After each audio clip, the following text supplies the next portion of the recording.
이항영의 월가이드입니다. 이항영 위원님 만나보도록 할게요. 안녕하십니까? 네, 안녕하세요. 이항영입니다. 예. 자, 빠르게 인사이트 주제를 열어보도록 하겠습니다.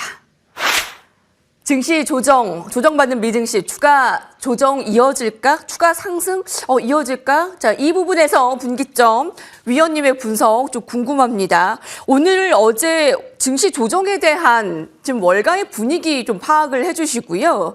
추가 조정을 더 열어둬야 될까요? 어떻게 보십니까? 네, 미리 결론부터 말씀드리면 언제라도 미국 주식이 조금 잠시 쉬어가거나 뭐 가격 조정이 됐건 기간 조정이 있더라도 전혀 이상한 구간이 아니라고 말씀드립니다.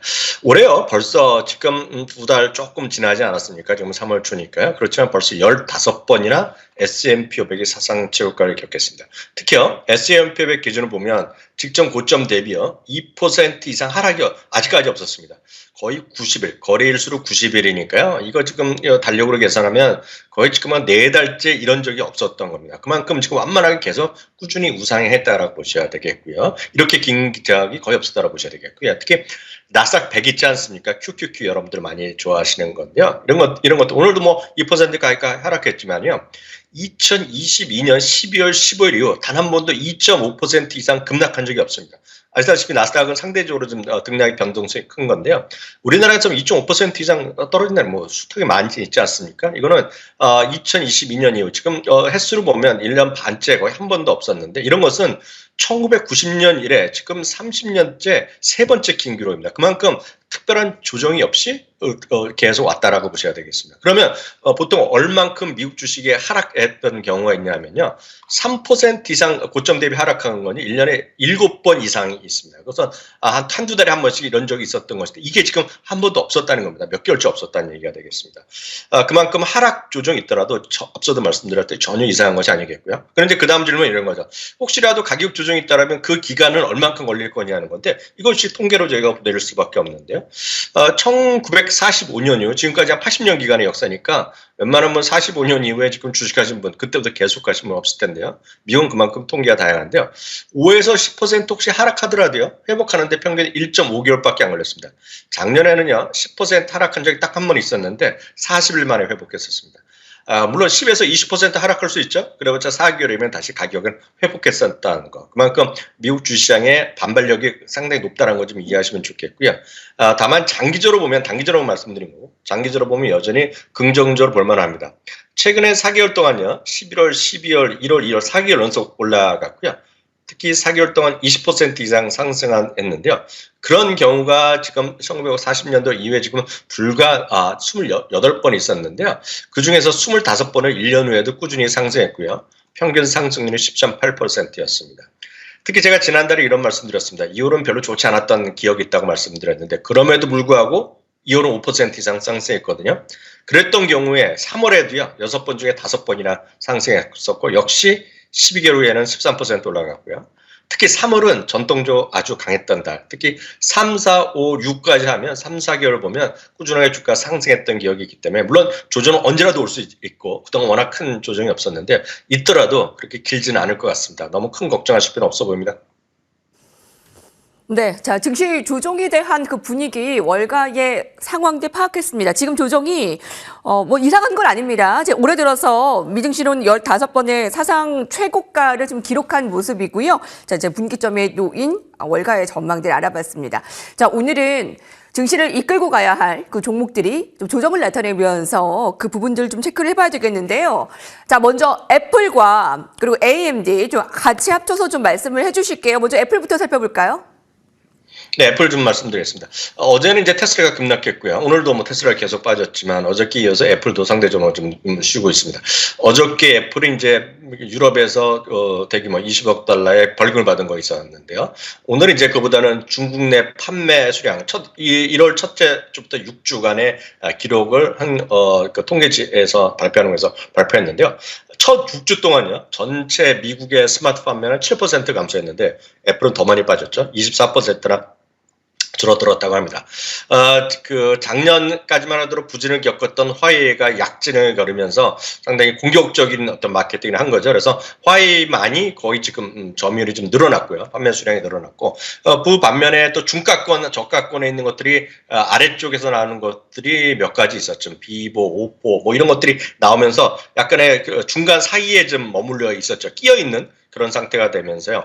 애플의 판매가 24%가 줄어들었다는 것입니다. 그것은 그만큼 애플의 지금 성장 동력이 중국에서 약간의 지금 위기를 맞고 있다라고 보셔야 되겠는데요. 말씀드렸다시피 어제는 2위의 반덕점이 악재였다 그러면 오늘 이런 악재가 터졌습니다.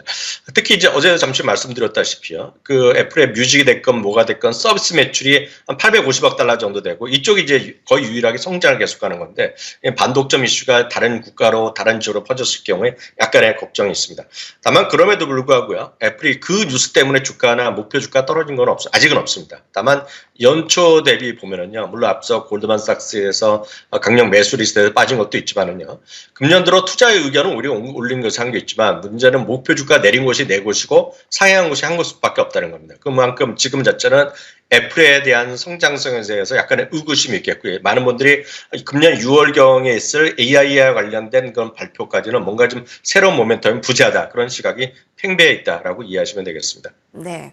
자, 애플은 중국 안에서 하웨이의 입지를 계속 받고 있고요. 애플은 계속 악재의 악재인데, 자, 유럽에서의 반독점 부과, 거기다 버크셔 해서웨이, 워렌 버핏의 지분 매도.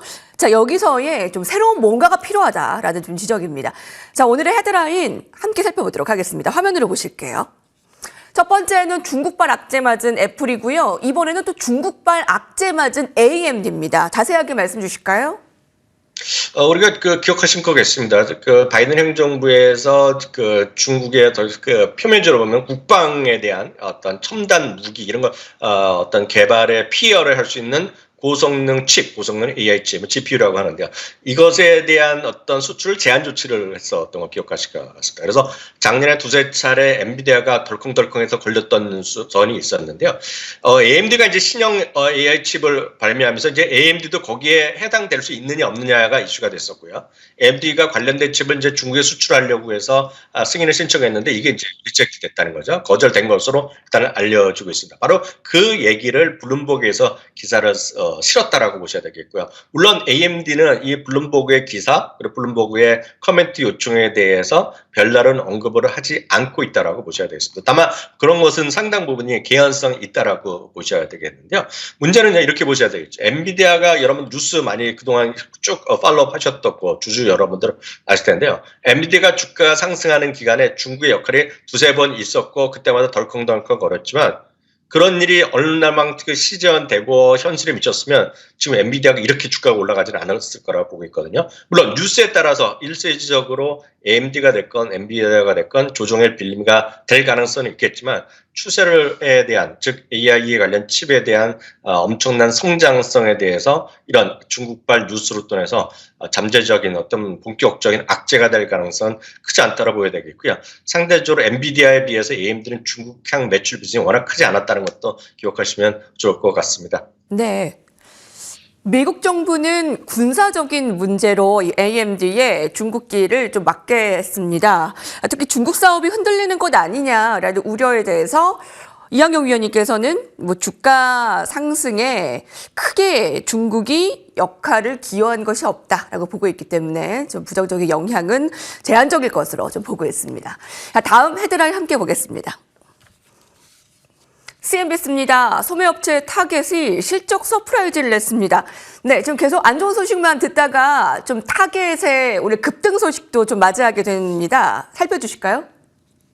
네, 맞습니다. 아시다시피 타겟은 이제 소매점인데요. 우리로선 도저히 이해가 안 되지만 미국에서 워낙 도난 사고가 많았죠. 먹고 살기 힘들으니까 우리도 보면 좀도둑이라 일어나요. 이런 사람들이 많아서 작년 내내 이제 고생을 했었던 기억하실 것 같습니다. 그래서 매장도 많이 줄이고 그랬었는데 여튼 4분기 연속으로 내내 매출이 이제 감소나 이런 것들 이익도 좀 줄어들고 그랬었는데요. 이번에요. 매출은 뭐 그 정도 예상치는 않지만 이익이 예상보다 상당히 좋게 나왔습니다. 그렇다고 규모가 자체로 늘어난 건 별로 아닌데 여하튼 2.4달러 정도 예상되는데 거의 3달러 수준은 예상이 됐었고요. 특히 이제 당일 배송 서비스 등이 한 13.6% 늘어나면서 상당히 많은 어떤 새로운 시도를 한 것, 그리고 역시 코스트코가 뭐 유명한 기업이지만 재작년부터 월마트가 이제 구독 서비스를 했는데 오늘 이제 시간 내에 그 장 끝나고 그 실적 발표하면서 회사에서 컨퍼런스 콜하면서 타겟도 이제 드디어 구독 서비스를 멤버십 서비스를 시작하겠다라고 얘기를 했다라고 보셔야 되겠습니다. 전체적으로 보면 매출의 이익에 그런 거에서 크게 돈을 많이 매출을 일으켰다기보다는 비용의 감소가 큰 역할을 했다라고 보셔야 되겠고, 여하튼 이게 생각보다 크게 늘어나면서 주가는 한 12% 급등하는 모습을 보여줬습니다. 관련해서 타겟에서 유명한 CEO가 브라이언 코넬입니다. 타겟을 살려놓았다는 그런 인물로 평가되는 분인데요. 미국의 소비자들이 매우 탄력적이고 강한 반등을 보여주고 있다라는 얘기를 했습니다. 그만큼 미국의 소비 여력이 탄탄하다는 걸 보여주는 것이 되겠고요. 말이 나온 김에 오늘 시장 끝나고 나서요. 많은 분들이 이번 주에 기대되는 기업 실적 발표 기대하는 것이 한 두 개입니다. 코스트코가 있고 또 하나가 이제 오늘 발표된 크라우드 스트라이크인데요. 크라우드 스트라이크는 상당히 주목받았던 것이 왜냐면 지난주에 팔로알토가 실적 발표하고 나서 가이던스가 상당히 부정적으로 하면서 그가 급락했습니다. 거의 비슷한 일을 하는 것인데요. 작년 이후에는 크라우드 스트라이크에 대한 관심이 워낙 커져 있는데요. 팔로알토랑 전혀 딴판의 실적을 발표했고요. 특히 가이던스도 올려놓은 모습을 발표하면서요. 오늘 주가가 시간에서 거의 지금 18%가 급등하는 탄력적인 모습을 보여주고 있습니다. 좀 더 자세한 얘기는 내일 이 시간에 전해드리도록 하겠습니다. 네. 네, 여기까지 해보겠습니다. 이영효 위원님과 함께했습니다. 말씀 감사합니다. 네, 감사합니다.